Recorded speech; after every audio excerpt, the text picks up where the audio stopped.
Iran has received a much needed boost to its national security amidst threats from two countries that recently launched illegal attacks on Tehran, namely Israel and the US. In a remarkable development, China has for the first time come out in the open in support for Iran. Elsewhere, Yemen's Ansarullah fighters, also known as the Houthis, have fired more ballistic missiles targeting Ben Gurion Airport, and Israeli terrorists helped by US mercenaries from the so-called Gaza Humanitarian Foundation has slaughtered 90 more starving Palestinian men, women, children, and babies. Now let's look at these developments in detail. Iranian Foreign Minister Abbas Araghchi recently traveled to China to attend the influential Shanghai Cooperation Organization or the SCO summit. The SCO members are China, India, Kazakhstan, Kyrgyzstan, Russia, Pakistan, Tajikistan, Uzbekistan, Iran, and Belarus.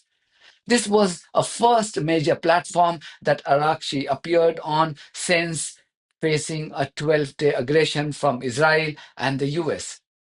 Though Iran surprised Israel and the US with its ability to mount a ferocious retaliation, the Islamic Republic too suffered as a result of civilians' death, damage to its military and civilian infrastructure, assassinations of its top nuclear scientists and military generals, and most importantly, attack on its nuclear facilities. Both Russia and China, two of Iran's traditional allies, didn't come to Iran's help during the 12-day conflict, even as Israel destroyed Iran's air defense system. That appears to be changing now, with China reportedly helping Iran rebuild its air defense system.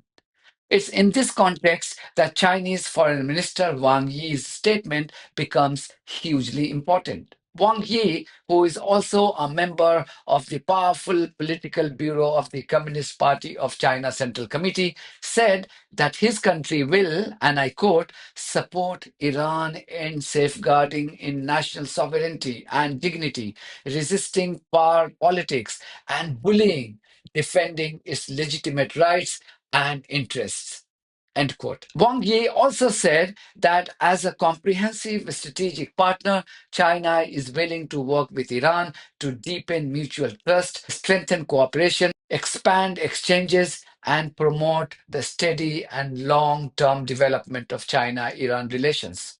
Araghchi thanked China for its public declaration of support as he used the opportunity to mock the so-called bravery of the Israeli and the US military.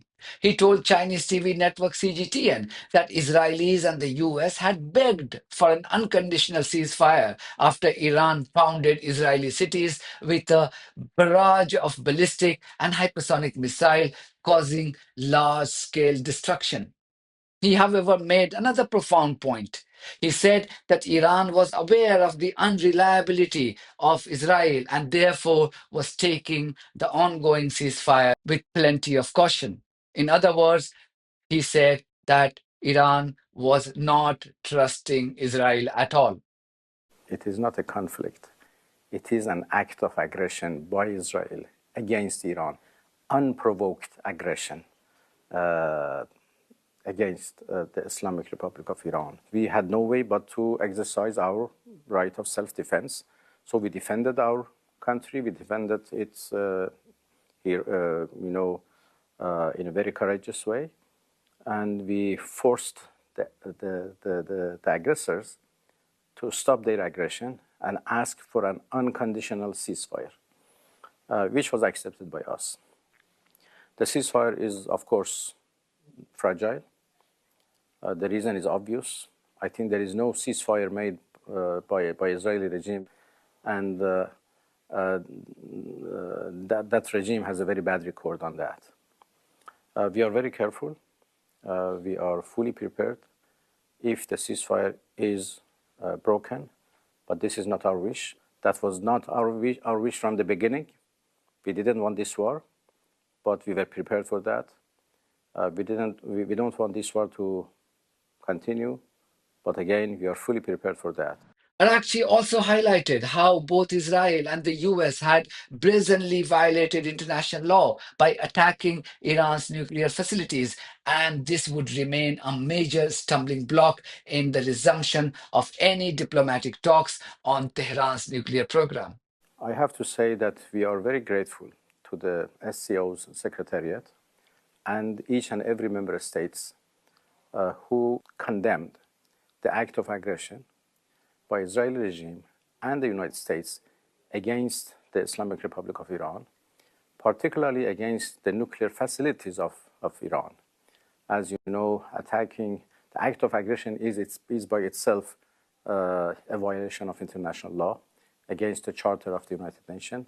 But attacking nuclear facilities is even a bigger violation, an unforgivable violation of the international law. It is totally prohibited to attack a nuclear facility, which could have disastrous environmental consequences against human beings.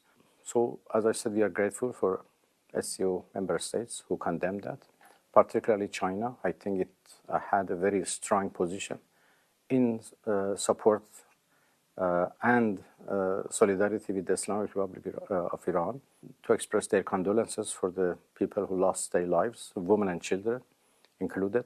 We expect a full support, a political support by SCO summit, upcoming summit for the Islamic Republic of Iran. This is important because despite claiming to totally and completely obliterate Iran's nuclear program, both the US and its European poodles have begun exerting pressure on Tehran to come to the negotiating table or face new sanctions. They have set 31st of August as a new deadline for Iran to comply with. It's still not clear as to what Iran should negotiate about with these European genocidal maniacs when the Islamic Republic's nuclear facilities have been totally and completely obliterated. I know Iran has taken a bold stand in recent weeks and days, but it's important that it doesn't cave in to the bullying tactics of the West. Iran should trust these racist and genocidal maniacs from the US and Europe at its own peril. Elsewhere, Yemen's Ansarullah fighters have continued to target Israel with ballistic missiles in solidarity with the people of Gaza. The Houthis said that they fired more missiles targeting the Ben Gurion airport on Friday night. The Houthis recently sunk two massive commercial ships in the Red Sea, claiming that they were linked with Israel. Meanwhile, Israel has continued to slaughter more innocent and unarmed Palestinians in Gaza. They killed 90 more starving Palestinians on Saturday after they were lured with food by evil individuals from the so-called Gaza Humanitarian Foundation and Israeli terrorists. The evil monsters from the GHF have so far slaughtered close to 1,000 starving Palestinians, and yet it continues to call itself a humanitarian foundation. What a sick joke. It's not surprising that they enjoy the patronage and financial backing of the racist regime of Donald Trump. Videos of hungry Palestinians, children scavenging through the piles of destroyed flour are everywhere, but you need to be stone hearted to be able to watch these videos in full. After killing hundreds of thousands of Palestinians, Israeli terrorists have now begun wiping the trace of Gaza from the world map. They have forced close to 2 million people in a tiny place in South Gaza as the evil regime of war criminal Benjamin Netanyahu begins to flatten the remaining structures in northern part of Gaza.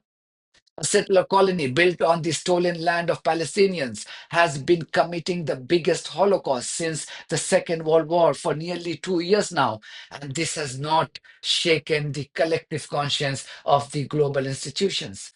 Not a single sporting body has reacted with shock to announce a ban on Israeli player, athletes, or Israeli teams.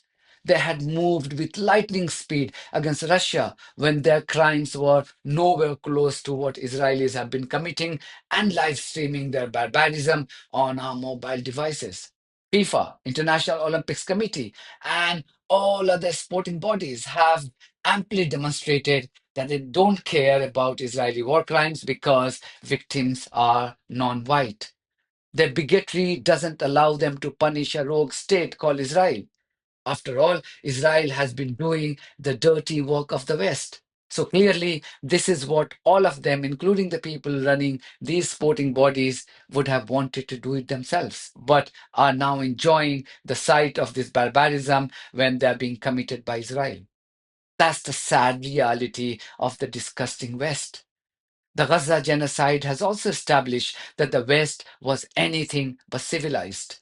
The West stands for cruelty, pedophilia, mass murders of children and babies. In other words, everything evil. That's it for me. Thank you very much for your support of this platform and our journalism on buymeacoffee.com and Patreon. If you too think that our journalism is worth supporting, then you too should consider becoming part of it. Details are there in the description of this video. In the meantime, if you haven't subscribed to my channel, please do so, because that's one of the many ways you can support independent journalism. God bless you all.